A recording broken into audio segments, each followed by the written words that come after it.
Hello friends, जैसा कि आपको पता है एसएससी सीएचएसएल की डेट हमारी आ चुकी है और अभी हमारे पास समय कम बचा है। 2 महीने का समय है हमारे पास। वैसे तो समय 2 महीने का बहुत होता है, लेकिन हमें अपनी प्रैक्टिस अभी से शुरू कर देनी चाहिए। उसी रीज़न को फुलफ़िल करने के लिए मैंने यहाँ पर अपना एक मॉक सीरीज़ चालू की है और आज हम अपने एसएससी सीएचएसएल का पहला मॉक टेस्ट कर रहे हैं। मॉक टेस्ट क्या कर रहे हैं? हम प्रीवियस ईयर के पेपर को सॉल्व कर रहे हैं।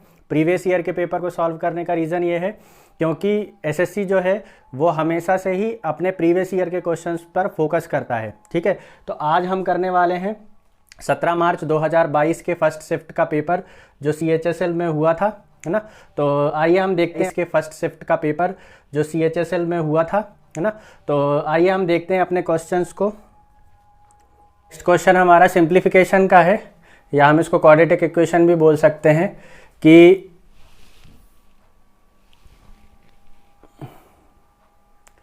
एक इक्वेशन दी हुई है हमें 132 divided by 12 into x minus 3 into 3 और इस पूरे के बटे में है 5 square minus 6 into 4 plus x square equal to 1 में x की जगह पर क्या आएगा। और हमें कंडीशन क्या दी हुई है? हमें कंडीशन दी हुई है कि x का मान जो है वो 10 से छोटा है। तो मैं इसको सिंप्लीफाई कर लेता हूँ। तो देखिए, इसको हम सिंप्लीफाई करने के लिए पहले मैं क्वेश्चन लिख लेता हूँ, है ना। 132 डिवाइडेड बाय 12 इंटू एक्स और ये 3 इंटू 3 कितना हो जाएगा 9 अपॉन में ये 5 का स्क्वायर कितना हो जाएगा 25 माइनस 6 इंटू 4 कितना हो जाएगा 24 और प्लस कितना हो जाएगा एक्स स्क्वायर। अब देखिए, मैं इसको जब 12 से काटूंगा तो कितनी बार कटेगा? 12 कम 12 बचेगा एक, 12 कम 12 तो कितना हो गया ये। अब फिर x का गुणा हो जाएगा 11 में तो कितना हो जाएगा 11x माइनस 9 और बराबर में क्या है अपना 1 और ये कितना बचेगा 25 में से 24 गया तो 1 और 1 प्लस ये बन जाएगा 1 plus x square. 1 plus x square का हम गुणा करेंगे 1 में तो क्या जाएगा 1 प्लस एक्स स्क्वायर। अब इसको सॉल्व कर लेते हैं, है ना। तो 1 प्लस एक्स स्क्वायर को यहीं रहने दो, एक्स स्क्वायर ये 11x इस तरफ आएंगे तो माइनस का 11x और ये माइनस का 9 इस तरफ आएगा तो 1 के साथ जुड़ के कितना हो जाएगा 10 और बराबर में क्या बचेगा 0। तो ये हमारा वर्ग समीकरण बन गया। अब हम चाहें तो इसकी वैल्यू पुट करके 0 देख लेते किस पे आ रहा है, या फिर हम यहाँ पर ही पुट करके देख सकते थे कि किस पर वैल्यू सेटिस्फाई कर रही है। ठीक है, तो पुट करने के लिए हम ऊपर वाले इक्वेशन में ही पुट करेंगे कि एक स्टेप क्यों लेकर आना, है ना। और यदि फिर सॉल्व करना है तो फिर पूरा ही सॉल्व कर लेंगे। तो पूरा सॉल्व करने के लिए मैं बता देता हूं आपको, 10 एकम इसका गुणा करते हैं इसके साथ तो क्या हो जाएगा 10 एकम 10 और 11 को तोड़ेंगे भी हम के साथ 10 एकम 10, है ना। तो क्या बनेगा x square minus 10x minus x plus 10 और बराबर में कितना हो जाएगा 0। तो x कॉमन ले लूंगा तो यहाँ क्या बचेगा x माइनस 10, यहाँ से -1 कॉमन ले लेंगे तो x माइनस 10 और बराबर में कितना हो जाएगा 0, है ना। तो क्वाड्रेटिक इक्वेशन यदि आपको सॉल्व नहीं करना आता तो फिर आपको सीखना पड़ेगा या फिर वैल्यू पुट करके आंसर निकालिए। अब यहाँ पर भी x माइनस 10 है, यहाँ पर भी x माइनस 10 है तो x माइनस 10 क्या करेंगे हम कॉमन ले लेंगे तो यहाँ क्या बच जाएगा हमारे पास x और यहाँ क्या बच जाएगा -1 और बराबर में 0। अब दो गुणनखंडों का गुणनफल 0 कब होगा? या तो ये 0 हो या फिर ये 0 हो। तो मैं लिखूंगा x माइनस 10 बराबर 0 या x माइनस 1 बराबर में 0। ठीक है, तो अब मैं यहाँ से निकालूंगा तो x बराबर कितना जाएगा 10 और यहाँ पे x बराबर कितना जाएगा 1। और हमें कंडीशन क्या दी हुई थी कि x का मान जो है वो 10 से छोटा है, 10 इज ग्रेटर देन x, है ना। तो x का वैल्यू 10 के बराबर नहीं हो सकती है तो x की वैल्यू क्या होगी 1 होगी। तो करेक्ट ऑप्शन मेरा यहाँ पर कौन सा बन रहा है? सी ऑप्शन में 1, है ना। तो इस तरीके से कर सकते हैं। बाकी देखिए, अगर इसको मैं यहाँ पर पुटअप करता, हमारे पास इक्वेशन बनी थी 11x माइनस 9 बराबर में बना था 1 प्लस एक्स स्क्वायर। ठीक है, अब हम क्या करेंगे डायरेक्ट वैल्यू पुट करना शुरू करेंगे। तो जैसे मैं 3 पुट करके देख लेता हूं तो 3 में क्या हो जाएगा ये 33 माइनस 9 और यहाँ पे कितना हो जाएगा 1 9 और 1 10। तो ये वैल्यू वैसे भी 10 हो रही है और ये 10 से बड़ी आएगी तो ये वाला ऑप्शन क्या हो गया गलत हो गया गलत। एक पुट करके देख लो, एक पुट करके देखो 11 एक्स की जगह पे 1 रखूंगा तो यहाँ कितना हो जाएगा 11 और ये कितना हो जाएगा माइनस का 9 और यहाँ 1 और 1 प्लस 1 कितना हो जाएगा 2। तो ये कितना हो गया 11 में से 9 गए तो बचा 2 और 1 प्लस 1 कितना हो गया 2। तो करेक्ट आंसर मेरा कौन सा बन रहा है? सी ऑप्शन में ए, है ना। तो इस तरीके से भी हम कर सकते हैं, इक्वेशन को पूरा सॉल्व करना जरूरी नहीं है। चलिए अगला क्वेश्चन देखते हैं। ठीक है, क्वेश्चन दिया हुआ है एक त्रिभुज की दो भुजाओं की लंबाई 3 सेंटीमीटर और 8 सेंटीमीटर है। यदि तीसरी भुजा की लंबाई x सेंटीमीटर हो तो निम्न में से कौन सा विकल्प सही है? तो त्रिभुज की एक प्रॉपर्टी होती है कि त्रिभुज की जो तीसरी जो भुजा होती है, कोई भी भुजा अन्य दो भुजाओं के अंतर से बड़ी तथा उनके योगफल से कम होती है तभी त्रिभुज बनना संभव होता है। ये भुजाओं की प्रॉपर्टी होती है कि किसी भी त्रिभुज की भुजा अन्य दो भुजाओं के अंतर से बड़ी तथा उनके योगफल से छोटी होती है तभी त्रिभुज बनना संभव है। तो हमें यहाँ पर देखिए भुजाएं जो क्या दी हुई हैं, भुजाएं हमें दे रखी हैं 3 सेंटीमीटर और 8 सेंटीमीटर। तो यदि हम देखें कि जो इनका अंतर कितना है, अंतर कितना हो जाएगा 5 और इनका योगफल कितना हो जाएगा 11। तो जो तीसरी भुजा है जिसकी लंबाई x दी हुई है वो x जो है वो 5 से बड़ा होगा और 11 से छोटा होगा। तो x की वैल्यू के लिए क्या समीकरण बन रहा है, x का मान 5 से बड़ा और 11 से छोटा। तो कौन से ऑप्शन में है, ए ऑप्शन में हमारा ये वाली कंडीशन दी हुई है ना। तो त्रिभुज की प्रॉपर्टी है, ये प्रॉपर्टी बेस्ड क्वेश्चन है, सीधा सीधा प्रॉपर्टी। वैसे भी ज्योमेट्री CHSL में मैंने देखा है कि ज्योमेट्री के जो क्वेश्चन आते हैं वो प्रॉपर्टी बेस्ड ही आते हैं, सिंपल, बहुत ज़्यादा कठिन क्वेश्चन एडवांस के पूछे नहीं जाते हैं। ठीक है, चलिए अगला क्वेश्चन देखते हैं हम। सचिन की आय दिलीप की आय से 25% अधिक है, दिलीप की आय सचिन की आय से कितने प्रतिशत कम है ना। तो इसको एक बेसिक फंडा ये है, बेसिक तरीका इसका ये है कि हम सचिन की आय दिलीप की आय से मान लें तो दिलीप की आय से 25% अधिक है, तो जिससे बोलता है उसको मान लेते हैं 100। तो दिलीप की अगर 100 हो गई तो सचिन की कितनी हो जाएगी 125। अब बोला दिलीप की आय सचिन की आय से, दिलीप की आय 100 सचिन की आय 125 से कितने प्रतिशत कम है। तो सबसे पहले हम देखेंगे कि दिलीप की आय कितनी कम है। तो 100 125 से कितना कम है, 25 कम है, और किससे 125 से, जिससे बोलता है उसको रखते हैं नीचे और इनटू क्या लगा लेते हैं 100, तो वो परसेंटेज में कन्वर्ट हो जाता है। तो 25 पंजे 125 और 5 से काट देंगे तो कितना आ जाएगा 20। तो करेक्ट आंसर कितना हो जाएगा मेरा यहाँ पर, करेक्ट आंसर मेरा हो जाएगा यहाँ पर 20%। अभी देखिए इसको करने का हमारे पास एक तरीका और है, जब हम लोग टेबल देखते हैं परसेंटेज कन्वर्जन टेबल बोलते हैं जिसको, बहुत ही आसान तरीका है, आप थोड़ा ध्यान से देखिएगा। 1 पे वैल्यू होती है 100%, 1/2 पे वैल्यू होती है 50%, 1/3 पे वैल्यू होती है 33.33%, 1/4 पे वैल्यू होती है 25%, 1/5 पे वैल्यू होती है 20%, 1/6 पे वैल्यू होती है 16.66%, है ना। ये मेथड आप एक बार देख लीजिए, फिर आपको कभी भी इस टाइप के क्वेश्चन करने में दिक्कत नहीं आएगी। अभी क्या बोला था हमसे कि सचिन की आय दिलीप की आय से 25% अधिक है, तो 25% कहाँ दिया हुआ हमारा, यहाँ पर, है ना। अब बोला है कि सचिन की आय दिलीप की आय से कितने प्रतिशत कम है, तो कम के लिए हम कहाँ जाएंगे, नीचे। तो कम के लिए हम कहाँ आएंगे, नीचे। तो 1/4 के नीचे क्या है 1/5 है, और 1/5 की वैल्यू कितनी होती है 20%। तो मैं यहाँ से डायरेक्ट आंसर दे दूंगा कि आंसर कितना है 20%। ठीक है। अगर बोलता क्वेश्चन में कि जैसे मान लो बोले कि सचिन की आय दिलीप की आय से 20% अधिक है, तो दिलीप की आय सचिन की आय से कितने प्रतिशत कम है, तो कितना बोला 20% अधिक। तो 20% अधिक मतलब कितना 20%, 20% अधिक मतलब कितना 20%। तो कितने प्रतिशत कम है, तो कम के लिए हम कहाँ आएंगे, नीचे, और नीचे हमें क्या मिलेगा 16.66%। तो यहाँ पे आंसर कितना हो जाएगा मेरा 16.66%। जब कम बोलेगा तो हम कहाँ आएंगे, नीचे, और अधिक बोलेगा तो कहाँ जाएंगे, ऊपर। ये वाली जो मेथड है ये उस क्वेश्चन में भी काम आती है कि मान लो कि एक व्यक्ति है वो अपनी चीनी के मूल्य में इतने प्रतिशत की वृद्धि हो गई तो वह खपत में कितने प्रतिशत की कमी कर दे ताकि उसका जो खर्च है वो अपरिवर्तित रहे, है ना। या मूल्य में इतने प्रतिशत की कमी हुई है तो खपत कितने प्रतिशत बढ़ा दे कि खर्च अपरिवर्तित रहे, है ना। तो उस तरीके क्वेश्चन में भी ये मेथड काम आती है। अभी कभी क्वेश्चन आएगा तो मैं आपको बताऊंगा, नहीं तो बाकी प्लेलिस्ट में एक प्रॉफिट एंड लॉस के क्वेश्चन की मेरी सीरीज डली हुई है, उसमें आप देख लीजिएगा। चलिए वहाँ पर मैंने इस मेथड को लेकर क्वेश्चन को सॉल्व कराया है। ठीक है। अभी देखिए क्वेश्चन क्या है हमारा, ये बार ग्राफ है ना। दिया गया बार ग्राफ 6 राज्यों ABCDE और F में गैर विद्युतीकृत गांवों के प्रतिशत को दर्शाता है। ग्राफ का अध्ययन करें और उससे संबंधित प्रश्न का उत्तर दें। तो यहाँ पर 6 राज्य हैं ABCDEF, और उसमें जो है वो ऐसे गांवों की प्रतिशतता दिखाई गई है जहाँ पर इलेक्ट्रिसिटी नहीं है, है ना। तो हमसे बोला है कितने राज्यों में, प्रश्न है हमारा कितने राज्यों में अधिकतम 30% या उससे कम विद्युतीकृत गाँव हैं। मतलब ऐसे गाँव बताना जिनमें 30% या उससे कम बिजली जो है वो है ना। तो 30% हम देख लेते हैं, 30% कहाँ दिया हुआ है हमारा, ये जो लाइन है ये 30% को शो करती है। ये वाला गांव जो है ना, ये 30% को शो करता है। तो इससे नीचे वाले कौन कौन से हैं, एक तो सी है और एक ए है। तो इसमें बोला है 30% या उससे कम, तो 30% या उससे कम वाले कितने हो गए, 30% वाला ये हो गया और उससे कम वाले ये हो गए। तो टोटल कितने गांव हो गए, 1 2 3। तो करेक्ट आंसर मेरा यहाँ पर कितना हो जाएगा, 3 हो जाएगा। ठीक है, मैंने इस पे ये जो आप देख रहे होंगे कि ये मैंने लाल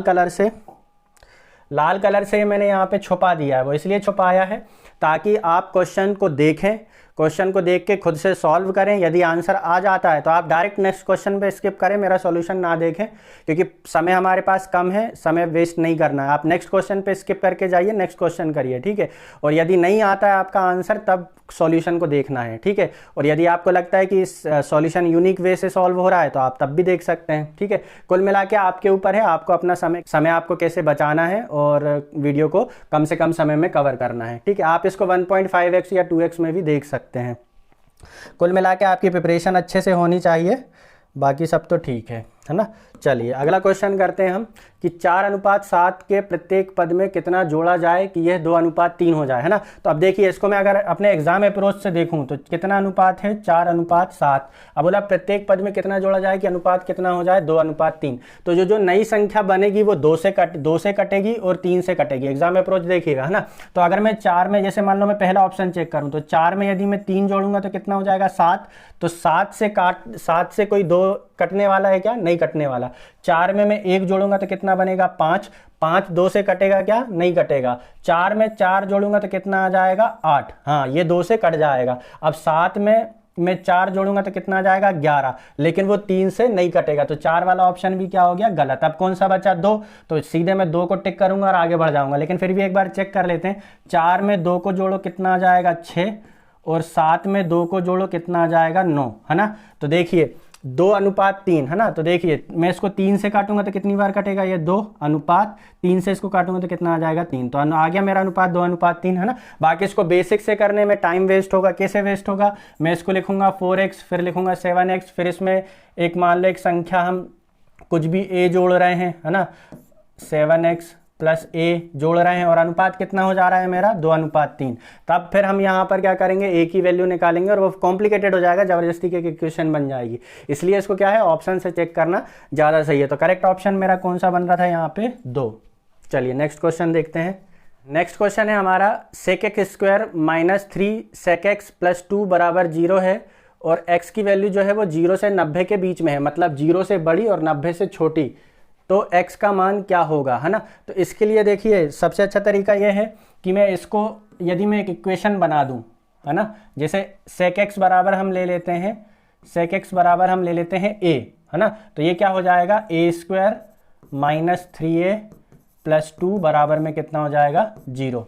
अब हम क्या करेंगे, फिर इसको वैसे ही सॉल्व कर लेंगे, इसका गुणा इसमें करेंगे। यहाँ पर क्या है, 1, तो 2 एकम 2, और 3 को तोड़ेंगे भी, तो कैसे तोड़ेंगे, 2 एकम 2। तो क्या तोड़ूंगा मैं, a² - 2a - a + 2 बराबर में 0। अब यहाँ से क्या करूँगा मैं, a कॉमन ले लूँगा और यहाँ पे बचेगा a और यहाँ पे बचेगा -2, यहाँ -1 कॉमन ले लूँगा तो a - 2 और बराबर में कितना जाएगा, 0। अब यहाँ से a - 2 कॉमन ले लेंगे दोनों से, यहाँ से भी और यहाँ से भी, तो यहाँ a - 2 कॉमन ले लिया, यहाँ क्या बचा a और यहाँ क्या बचा -1 और बराबर में 0। अब देखिए फिर वही दो संख्याओं के गुणा बराबर 0, तो a बराबर कितना आ गया, 2 और a बराबर कितना आ गया, 1। तो अभी देखिए a बराबर 1, मतलब sec(x) बराबर कितना है, sec(x) बराबर है 1 और sec(x) बराबर कितना है, 2। तो sec(x) 2 कब होता है, sec(x) 2 होता है 60 डिग्री में, ठीक है। और sec(x) 1 कब होता है, sec(x) 1 होता है 0 डिग्री में, है ना। तो sec में 60 डिग्री की वैल्यू होती है 2 और 0 डिग्री की वैल्यू होती है 1। अभी हमसे बोला है कि जो 0 से बड़ा और 90 से छोटा, x का मान कितना लेना है अपन को, 0 से बड़ा और 90 से छोटा। तो 0 से बड़ा और 90 से छोटा, ये तो 0 हो गया, तो ये वाला ऑप्शन क्या हो गया हमारा, गलत। यही बच रहा है 0 से बड़ा और 90 से छोटा, क्योंकि 60 डिग्री जो है वो 0 से बड़ा है और 90 से छोटा, या 0 और 90 के बीच का है। तो करेक्ट ऑप्शन मेरा कौन सा बन जाएगा यहाँ पर, a 60 डिग्री। चलिए अगला क्वेश्चन करते हैं। ये अच्छा क्वेश्चन है। Sec cosec theta plus cot theta बराबर 2 है, तो साइन थीटा का मान ज्ञात कीजिए, है ना। तो देखिए जब भी इस तरीके से दिया हो, एक मेरे पास 2 इक्वेशन है, एक होता है cosec square theta minus cot theta बराबर कॉट स्क्वायर थीटा बराबर कितना होता है 1, और एक होता है sec square theta minus tan square theta बराबर 1, है ना। ये दो हमारी सर्व समीकरण है, आइडेंटिटी है हमारी, इन आइडेंटिटीज को यूज करते हैं हम, है ना। तो जब a square minus b square बराबर 1 हो तो हम क्या लिख सकते हैं अपन, a plus b into a minus b बराबर 1। तो यहाँ पे क्या हो जाएगा, cosec theta minus cot theta a minus b into cosec theta plus cot theta बराबर कितना हो जाएगा 1। a minus b into a plus b क्या होता है a square minus b square, और बराबर में कितना दिया था 1, तो मैंने बराबर में 1 रख लिया। ठीक है, अब देखिए cosec theta plus cot theta की वैल्यू कितनी दे रखी है 2, तो इसकी वैल्यू मैं यहाँ पे 2 रखूंगा, और इसके साथ काय में है वो मल्टीप्लाई में है, तो जब इस तरफ आएगा तो काय में चला जाएगा डिवाइड में। तो क्या बनेगा मेरा cosec theta minus cot theta बराबर कितना हो जाएगा 1/2, है ना। तो अब देखिए इन दोनों समीकरणों को अगर मैं जोड़ दूं, ये वाला जो समीकरण और ये वाला समीकरण जो दिया हुआ है ना, तो cosec theta plus cot theta बराबर 2 है और cosec theta minus cot theta बराबर 1/2 है। तो जब मैं दोनों को जोड़ूंगा तो कॉट थीटा से कॉट थीटा कट जाएगा, और एक कॉसेक थीटा प्लस एक कॉसेक थीटा मिलके कितने हो जाएंगे 2 कॉसेक थीटा, और यहाँ पे 2 प्लस 1/2 जोड़ेगा मतलब 2.5 मतलब कितना 5/2, और ये 2 को भी मैं कहाँ ले आऊँगा नीचे, तो कॉसेक थीटा कहाँ हो जाएगा, इस 2 को मैंने यहाँ नीचे ले आया हूँ, तो 2 दूनी कितना हो जाएगा 4, तो कितना हो जाएगा 5/4। जब कॉसेक थीटा बराबर 5/4 है तो साइन थीटा बराबर कितना हो जाएगा 4/5। तो करेक्ट आंसर मेरा यहाँ पर कितना होने वाला है 4/5। साइन थीटा की वैल्यू कितनी हो जाएगी 4/5, डी ऑप्शन में, है ना। तो हमको हमेशा इतना नहीं करना है, यहाँ पर सीधे हम देखेंगे कि cosec theta plus cot theta बराबर 2 है,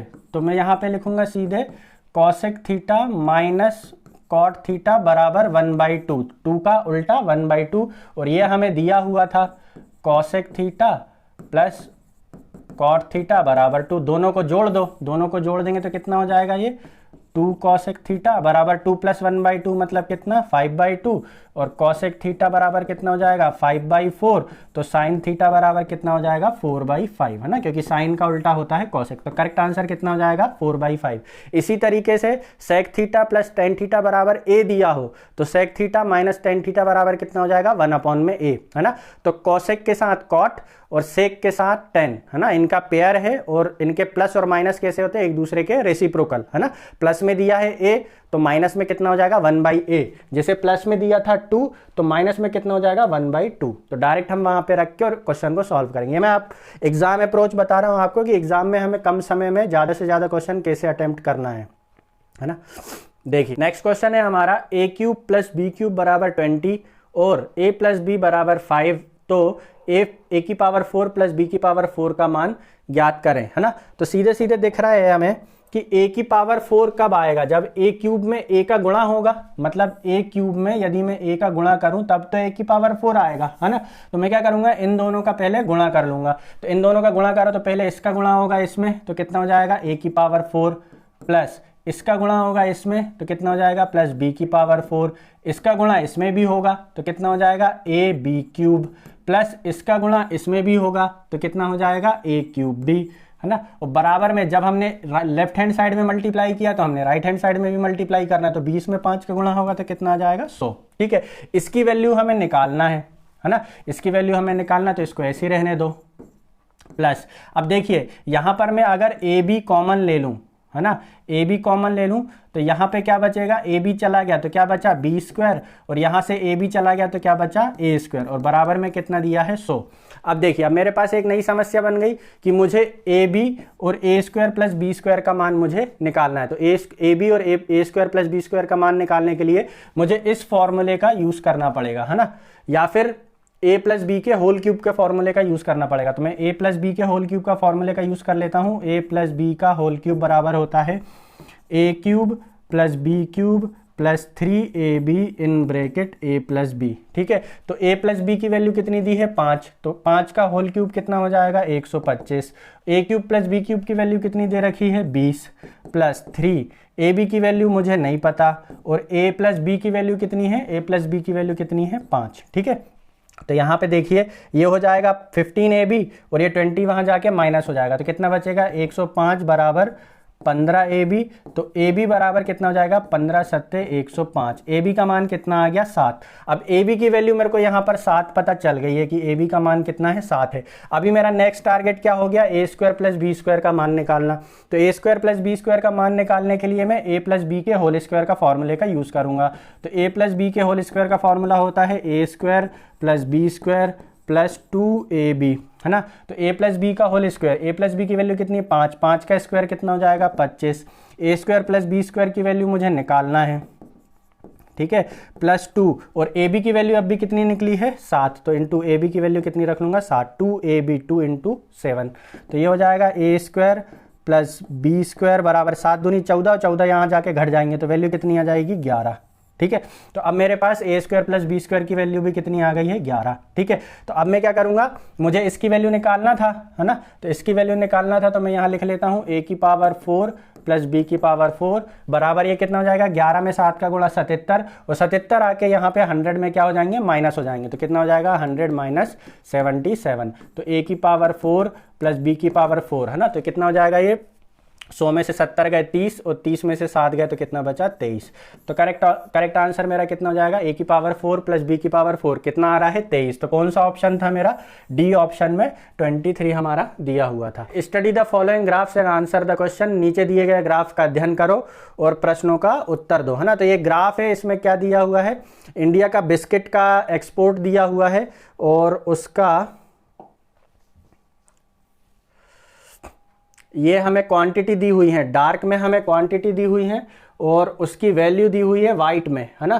ग्रे कलर में दिया हुआ है क्वांटिटी और वाइट कलर में दिया हुआ है उसका वैल्यू। जैसे 2005 में क्वांटिटी कितनी गई है 100 लाख टन गई है और उसकी वैल्यू कितनी मिली है 150 करोड़ रुपए उसकी वैल्यू मिली हुई है, ठीक है। तो हमसे क्वेश्चन में क्या पूछा है, in which year was the value per ton is the minimum, है ना, वैल्यू पर टन किस में मिनिमम है। अगर देखिए यहाँ पर देखिए क्वांटिटी कितनी है, जैसे मैं 1 बाई 1 आपको दिखाऊं, यहाँ पर क्वांटिटी कितनी बिकी है 100 क्वांटिटी और पैसा कितना मिला है 150, मतलब 1 टन पे वैल्यू कितनी आई है 1.5। यहाँ पे देखिए 75 बिका है और पैसे कितने मिले हैं 150, तो यहाँ पे 1 पे वैल्यू कितनी आ रही है 2। यहाँ पे देखिए यहाँ पर 2 से ज़्यादा है क्योंकि 150 का डबल हो जाएगा 300, ये 2.2 के समथिंग है, ठीक है। और यहाँ पे देखिए 160 से 400 है तो ये लगभग 16 दूनी 32 बचेगा 8, ये 2.5 है। और यहाँ पे देखिए जो हमारा लास्ट जो था इस पे वैल्यू है, इस पे भी 2.5 है ना। तो वैल्यू कितनी कितनी आई थी, इस पे 2.5 आ रही है, इस पे 2.5 आ रही है, इस पे 2.2 आ रही है, इस पे 2 आ रही है और इस पे 1.1 आ रही है। तो हमारा करेक्ट ऑप्शन क्या बनेगा, हमारा 2005 जो है हमारा करेक्ट आंसर बनेगा, क्योंकि इसमें क्या बोला था हमसे, क्या पूछा, in which year was the value per ton the minimum. तो मिनिमम हमारा किस में आ रहा था, इसी में आ रहा था, इसी में आ रहा था फर्स्ट वाले में 1.1। तो करेक्ट आंसर मेरा कितना हो जाएगा 2005, है ना। तो मैं ऑप्शन में चेक कर लेता हूँ, ये है मेरा 2005, ठीक है। चलिए नेक्स्ट क्वेश्चन करते हैं हम। चलिए देखिए ये बहुत ही इंपॉर्टेंट क्वेश्चन है, ये एसएससी सीएचएसएल के हर शिफ्ट में देखने को मिलता है। इसमें जो छेदक रेखा वाली प्रॉपर्टी है वो तीन क्वेश्चन बनते हैं, इसमें 3 तरीके क्वेश्चन बनते हैं। एक तो बनता है ये वाला, एक बनता है ये वाला और एक बनता है ये वाला, ठीक है। तो ये छेदक रेखा रहती हैं जो बाहर मिलती हैं और कभी कहाँ मिलती हैं, आंतरिक रूप से विभाजन होता है उनका, ठीक है। तो ये 3 तरीके क्वेश्चन बनते हैं, ये एसएससी सीएचएसएल में, सीजीएल में, प्री में या मेंस में आना ही आना है ना। तो ये आपको देख लीजिएगा, मैं आपको बता देता हूँ इसको कैसे करते हैं। जैसे ये हमारा क्वेश्चन दिया हुआ है, ये एक वृत्त है, वृत्त में ये 2 इसकी छेदक रेखाएं हैं, ये है ए बी और ये इनका इस पर मिलन बिंदु है L और ये है D और ये क्या है C, है ना। जैसे इसमें बोलता है AB और CD दो वृत्त की जीवाएं हैं, उनको अब आगे बढ़ाने पर वो बिंदु L पर मिलती हैं, इसकी लंबाई इतनी, इसकी लंबाई इतनी, ऐसे परिभाषा रूप में भी देता है, कभी कभी डायग्राम बना के भी दे देता है। तो CD की वैल्यू कितनी दी हुई है हमें 11 और CL की वैल्यू कितनी दे रखी है 6, AB की वैल्यू दे रखी है X और BL की वैल्यू दे रखी है 4, है ना। तो हमें करना क्या होता है, हमें जो हमारा बिंदु है जहां पर ये दोनों रेखाएं मिल रही हैं उस बिंदु से दूर बिंदु तक की दूरी इंटू पास वाले बिंदु तक की दूरी, ये दूरियां आपस में बराबर होती। कैसे? जैसे L से लेके D तक की दूरी क्या हो जाएगा, DL इंटू L से लेके C तक की दूरी क्या हो जाएगा, CL बराबर L से लेके A तक की दूरी AL इंटू L से लेके B तक की दूरी LB। ये क्या हो जाएंगी, आपस में बराबर हो जाएंगे। जैसे DL, D से लेके L तक की दूरी कितनी है, देखो यहाँ से यहाँ तक 6 है और यहाँ से यहाँ तक 11 है, तो 6 और 11 कितना हो गया, 17। और CL की वैल्यू कितनी है, यहाँ से लेके यहाँ तक की दूरी कितनी दी हुई है, 6, तो CL की वैल्यू कितनी हो गई, 6। AL कितना है, A से लेके L तक, देखिए यहाँ से यहाँ तक कितना है 4 और यहाँ से यहाँ तक कितना है x, तो AL कितना हो जाएगा 4 प्लस x। जैसे 11 और 6 17 हुए थे, L से लेके A तक कितना हो जाएगा 4 प्लस x, तो कितना हो जाएगा ये x प्लस 4 या 4 प्लस x। और LB की वैल्यू कितनी दे रखी है, 4। ठीक है, तो मैं काट दूंगा इसको, तो 2 से काटूंगा 2 बार, 2 से काटूंगा इसको 3 बार, तो x प्लस 4 बराबर कितना हो जाएगा 51, 51 अपॉन में 2 है ना, तो x प्लस 4 बराबर 51 अपॉन में 2, तो 51 का आधा कितना हो जाएगा 25.5। ठीक है, और यहाँ पे x की वैल्यू निकालना है, तो ये 4 को अपन यहाँ घटा देंगे तो कितना हो जाएगा 21.5। तो करेक्ट हमें AB की वैल्यू x का मान ही बताना था। क्या बताना था, AB की लंबाई, तो AB की लंबाई ये वाली दूरी बताना था हमें, x की वैल्यू बताना था, तो x की वैल्यू कितनी आई है 21.5। तो करेक्ट आंसर कितना हो जाएगा मेरा 21.5 है ना। एक धनराशि पर 8 वर्षों और 10 वर्षों का साधारण ब्याज का अंतर 200 रुपये है, अगर ब्याज की दर 10% वार्षिक है ना, तो 10% वार्षिक का मतलब क्या है, हर साल 1 साल में 10% ब्याज जो है वो मिलेगा। अब देखो 8 वर्ष और 10 वर्ष में कितने वर्षों का अंतर है, 2 वर्षों का अंतर है, और 1 वर्ष में ब्याज कितना मिलता है 10%, तो 2 वर्ष में ब्याज कितना मिला होगा 20% का अंतर आएगा ना। 8 वर्ष और 10 वर्ष है और अंतर दिया कितने का है 200 रुपये का, तो 20% पे वैल्यू कितनी हो गई 200, तो 1 पे वैल्यू कितनी हो गई 10, तो 100 पे वैल्यू कितनी हो जाएगी 1000। तो करेक्ट हमें क्या बताना था, हमें बताना मूलधन कितना है, तो 100 पे वैल्यू जो आती है वो कहलाती है मूलधन, तो मूलधन की वैल्यू कितनी हो जाएगी मेरी यहाँ पर 1000 है ना। तो ये आसान क्वेश्चन था। सोहन एक प्लॉट को 15% की हानि पर 2,55,000 रुपये में बेचता है। 10% लाभ कमाने के लिए उसे इस प्लॉट को कितने मूल्य में बेचना चाहिए था, है ना। तो 15% की हानि हुई, तो 15% की हानि का मतलब कितना है, वस्तु कितने में बिकी है 85% पर बिकी है, 15% कम, और बिकी कितने पे है 2,55,000 पे। और हमसे पूछा है 10% लाभ कमाने के लिए प्लॉट को कितने में बेचा जाना चाहिए, तो 10% का मतलब कितना, 10% लाभ का मतलब कितना होता है 110%। तो 85% पे वैल्यू दी हुई है और 110 पे हमसे पूछा है, तो 85 हम क्या करें 17 से काट दें, कितनी बार कटेगा 5 बार, 17 से काटो इसको, 17 कम 17 बचेगा 8, 17 पंजे 85 और कितने 0 3 0, तो 5% बराबर कितना आ गया 15। हमें कितने पे निकालना है 22 पे 110 पे वैल्यू निकालना है, तो हम क्या करेंगे यहाँ पर 22 का गुणा कर लेंगे, क्योंकि 5 में 22 का गुणा करो तो कितना आ जाता है 110। अब यहाँ पे 22 का गुणा किया तो हमें यहाँ पर भी 22 का गुणा करना पड़ेगा, तो 15 में 22 का गुणा कर लो और 3 0 लगा लो, तो 15 में 20 का गुणा 300, 15 में 2 का गुणा 30, तो कितना हो गया 330 और 3 0 और 330 1 2 3 है ना। तो 110% पे वैल्यू कितनी आ रही है 3,30,000। तो कौन सा ऑप्शन बन रहा है हमारा, सी ऑप्शन में 3,30,000 दिया हुआ है। तो ऐसे आसान क्वेश्चन भी आते हैं। वृत्त के केंद्र से 24 सेंटीमीटर लंबाई वाली जीवा पर 5 सेंटीमीटर लंबाई वाला एक लंब खींचा जाता है, वृत्त का व्यास ज्ञात कीजिए, है ना। तो इसमें एक प्रॉपर्टी है, ये जैसे मान लो जीवा है, वृत्त की जीवा है और ये वृत्त का केंद्र है, वृत्त के केंद्र से जीवा पर खींचा गया लंब जीवा को 2 बराबर भागों में विभाजित कर देता है ना। तो 24 सेंटीमीटर लंबाई की जीवा थी, तो ये कितना हो जाएगा 12 और 12 है ना, और लंब की लंबाई कितनी दे रखी है 5। अब हम यहाँ पे पाइथागोरस प्रमेय लगा लें, तो जैसे ये 12 5, तो ये कितना हो जाएगा 13। अब इस बिंदु से केंद्र तक की दूरी 13 है, तो केंद्र से दूसरे वहां तक की दूरी भी कितनी हो जाएगी 13, तो ये क्या हो जाएगा पूरा व्यास, तो व्यास कितना हो जाएगा 13 और 13 26। तो करेक्ट आंसर मेरा यहाँ पे कितना बन रहा है 26 सेंटीमीटर। चलिए नेक्स्ट क्वेश्चन हमें दिया हुआ है कि दो संख्याओं के बीच का अंतर 43 तथा उनका गुणनफल 50 है, उनके वर्गों का योग ज्ञात कीजिए। बेसिक से कर लेते हैं कि अंतर कितना दिया हुआ है x माइनस वाई बराबर दे रखा है 43। हमसे बोला इनके वर्गों का योग क्या होगा, तो वर्गों का योग कब आता है जब इनका a माइनस बी का जब अपन करेंगे स्क्वायर, तो a माइनस बी का स्क्वायर क्या हो जाएगा x square plus y square minus 2xy और बराबर में 43 का वर्ग है ना, तो 43 का वर्ग 3 में 3 का गुणा 9, 4 तिया 12, 4 तिया 12, 12 12 24 के 4 हासिल का 2, 4 चौके 16 और 2 18। तो कितना हो गया ये 1849। तो हमें इसकी वैल्यू निकालना है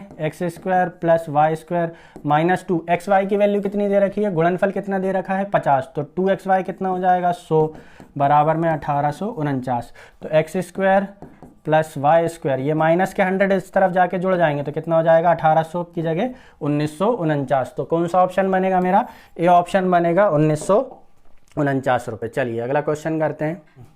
एक बल्लेबाज अपनी 11वीं पारी में 77 रन बनाता है जिससे उसका औसत स्कोर 3 रन बढ़ जाता है। पारी के बाद उसका स्कोर क्या है ना। तो देखिए 11वीं पारी में उसने 77 रन बनाया जिससे उसका स्कोर क्या हो गया 3 रन प्रति पारी बढ़ गया। औसत बढ़ने का मतलब क्या है, हर पारी के 3 रन उसके बढ़ गए।